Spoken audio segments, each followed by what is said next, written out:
Hello! Good morning mga kabayan! Ako nga pala si Babylyn Dueñas, ang inyong International Associate Sales Director dito sa SMDC.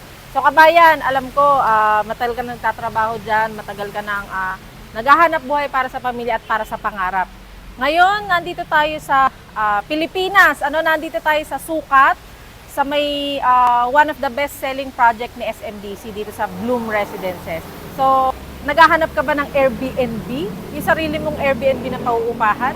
Naghahanap ka ba na condotel? Or kung gusto mo ba, pangarap mo ba magkaroon ng sariling hotel? Mga kababayan, panoorin nyo tong video na to. This is your chance na magkaroon ng sariling condotel dito sa Pilipinas. Ang kagandahan, itong Bloom Residences, itong ating best-selling project, malapit siya sa airport. So, pag sinabing malapit sa airport, so target mo talaga dyan yung mga OFW, yung mga expat, yung mga foreigners. Tapos ang lapit natin sa mga malls like Mall of Asia, ang lapit natin sa SM Sukat. Malapit tayo sa mga offices. Kaya sobrang talagang panalo ka dito pag makakuha ka talaga ng property dito. So ngayon, nandito tayo sa showroom. Again, ni Bloom Residences dito sa Sukat, Parañaque. Itutur ko kayo. Tara, pasok tayo.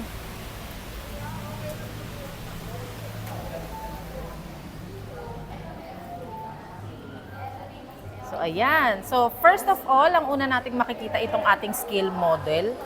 So, para may idea tayo, ito yung mismong tower ni Bloom Residences. So, meron tayong phase 1, tapos phase 3, ito yung mga unang nilaunch. Tapos yung pinakahuling ilo-launch, kaya tayo nag-video ngayon kasi ito paubos na talaga to, no? So, ito rin paubos na. So, kagandahan is mag-open tayo ng another phase. This is phase 2. So, ito ay may 21 story. So, kung makikita nyo, this is really perfect for Airbnb kasi ang dami niyang amenities. So, mag-e-enjoy talaga yung mga mag-check-in dito. So, complete swimming pool and meron tayong basketball court, meron tayong tennis court. So, kumbaga, parang hotel na talaga siya. So, kaya marami talaga nag-Airbnb dito. So, tara, pasukin natin yung pinaka-actual deliverable para may idea tayo.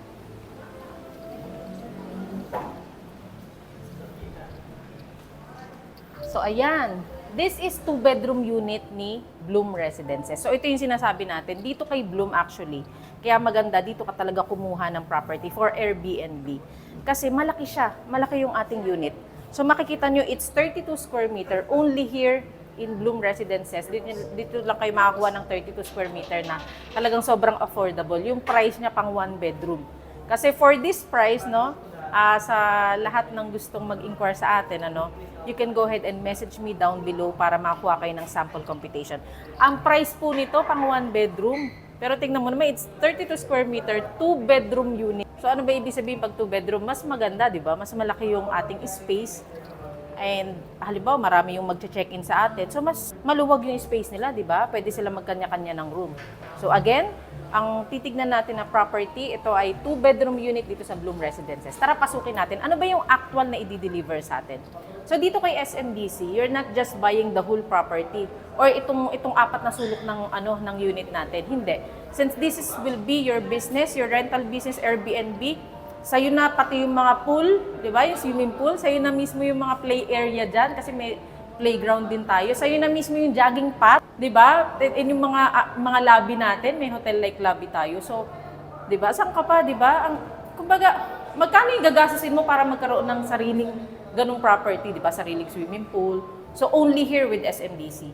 So, tara, again, this is a 2-bedroom unit. Kung ano yung makikita nyo dito, this is the actual deliverable. So, kay SM, tapos na talaga lahat. From floor to ceiling, finish na siya. So, tayo ay naka-homogeneous tiles, 60 by 60. Pagpasok mo, dito sa kanan mo, it's either kanan or kaliwa. Dito yung kitchen mo. So, yung kitchen natin, ano na siya? Meron na siyang cabinet. Ayan. Pakita natin yung ating cabinet. So, ito po ay naka-laminated wood. Meron na siyang mga, layers dyan. So, ito yung ating, sa baba ng lababo natin. Meron tayong single type sink, and then naka-gooseneck tayo. And then, this is our countertop. This is the actual deliverable. So, dito po, kayo na yung magpapa-install kung gusto nyo magkaroon ng cabinet dito sa taas, yung overhead cabinet. And then, meron ka na rin pagsasaksakan ng exhaust. kung maglalagay tayo dito ng range hood para pag nagluto tayo. So, again, this is the actual deliverable. May mga outlet po dito, pwede tayo magsaksak, maglagay ng microwave. Again, no, bakit hindi tayo naglagay dito ng ng built-in? Again, this is intended for kasi pwede mo siyang gawing Airbnb. So usually naman yung mga nagche-check-in sa hotel, since napakalapit lang natin sa airport, hindi naman sila nagluluto. So usually kumakain sila sa labas. But kung gagamitin mo to dito ka titira, pwede rin naman. You could actually install, yung iba nagpapa-install ng conduction, kasi yung iba naman electric stove. So pwede natin ilagay yun dito. And then yung ating refrigerator, dito natin ilalagay sa tabi ng ating kitchen. Ayan. So ito yung space natin. Since malaki siya, ayan, isang dipa siya. And then sa harap ng kusina, nandito po yung ating toilet and bath. So yung toilet and bath po natin, finish na rin siya. Wala ka na pong iintindihin dyan. Painted na, meron na rin po tayong tiles. And then meron na rin tayong shower head. Naka-double po tayo, double shower. Meron din tayong tissue holder. Tapos meron din tayong soap holder. And then ito po, nakikita niyo po itong outlet dito. Ito yung provision for water heater. So pwede kayong magpa-install po dito ng water heater. And then, pagdating naman po sa tubig dito, kasi naalala rin ng mga investor natin kung dadaloy daw ba yung tubig diyan pag maliligo ka. So ito, nakaano siya, may harang siya. May harang po siya. Ayan. So yung iba naglalagay na lang po dito ng shower glass enclosure. Tapos yung ating sink, as is na rin po, kasama na rin, tissue holder. Tapos ito, painted na rin po yung walls. Yung ating washing machine, so saan natin ilalagay? Dito po natin ilalagay. Ito rin po yung outlet niya. So may space na po tayo. Usually yung mga investors natin nilalagay dito yung automatic. So para na siya, dry na siya paglabas. So dito po natin ilalagay 'yon. Tapos meron na rin tayong lavatory.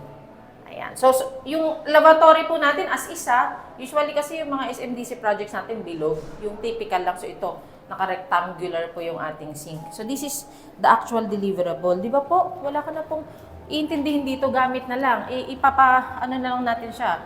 Ipapa-interior. Kayo po, kung ano yung gusto ninyo. Kung gusto niyo para mas elegant siya, depende po sa choice ninyo. So ito naman pong space na to, this is for our living area. So I suggest, dito niyo po ilalagay yung inyong couch, yung sofa. Tapos maglalagay kayo dito ng mini table, or dyan pwede rin po mas mahaba. Or cabinet, pwede kayo maglagay dyan ng cabinet. Kasi usually dito talaga yung space na to. Kasi para mas ma-maximize mo talaga. So malaki talaga siya. And then this naman, ito naman yung ating wall. This is intended for TV. So mas maganda dito ka maglalagay ng TV natin. I-built-in natin dito. Dito natin siya i-install. And then meron na tayong mga naka-ready na outlet for landline, for internet, for cable connection. So everything, di ba, is here na. Gamit na lang po talaga. I-furnish na lang po natin. And then, again, this is a 2-bedroom unit with balcony. So, pasukin na natin yung unang bedroom. So, for the first bedroom, tayo po ay naka-laminated wood na partition. So, this is a sliding door. Ayan. Naka-laminated po ito. And then, naka-open po yung ating taas para mas ma-maximize natin yung aircon. So, ayan, naka-open yan. Tagusan po yan hanggang dito. By the way, ito po, pwede kayo mag-install dito ng 2 horsepower na aircon. 2 HP. So, ayan. So, dito po, nakikita nyo, meron tayo window type aircon. And, i-deliver po ito sa inyo. Wala pa po siyang aircon. So, kayo na po yung maglalagay. Pero meron na po siyang provision. May butas na po siya for window type. And we have one window here. Ito, malaki din yung ating ventilation sa first bedroom. So, ito yung iyong bintana. Ito yung nabubuksan mo. Itong part na to. Nabubuksan mo siya. And then, ito naman po sa side na to, since this is your first bedroom, kasyang-kasya po dito kahit double-sized bed. Ayan. And then, ito yung outlet natin. Pwede kang magsaksak dito. Cellphone.